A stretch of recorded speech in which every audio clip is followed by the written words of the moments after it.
आज मेरा एक मित्र हमसे मिला और पूछने लगा कि ध्यान क्या है और ध्यान को कैसे प्राप्त करें। तो हम उससे कहें कि ध्यान वैसा ही है जैसा कि किसान एक खेती करता है। किसान पूरे साल भर मेहनत करता है, बीज लगाता है, खाद डालता है, पानी देता है, सब कुछ वो सारी मेहनत झोंक देता है उसमें, किंतु उसका परिणाम आने का फिर वो इंतजार करता है। प्रकृति उसे उपहार स्वरूप वो अनाज उसको देती है, किंतु उसमें उस किसान का कोई रोल नहीं है।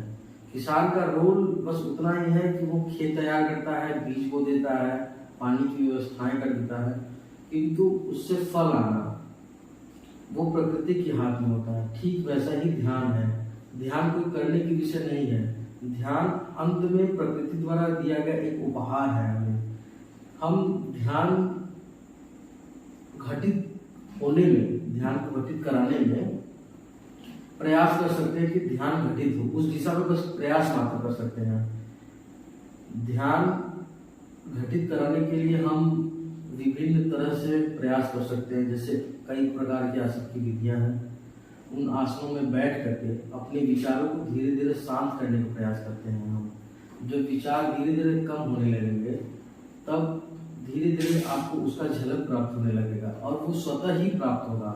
आप सोचिएगा कि आज के दिन ही हमको ध्यान मिल जाए, या इतने दिन से मैं प्रयास कर रहा हूँ, ध्यान में बैठ रहा हूँ, लेकिन मुझे ध्यान घटित नहीं हो रहा है।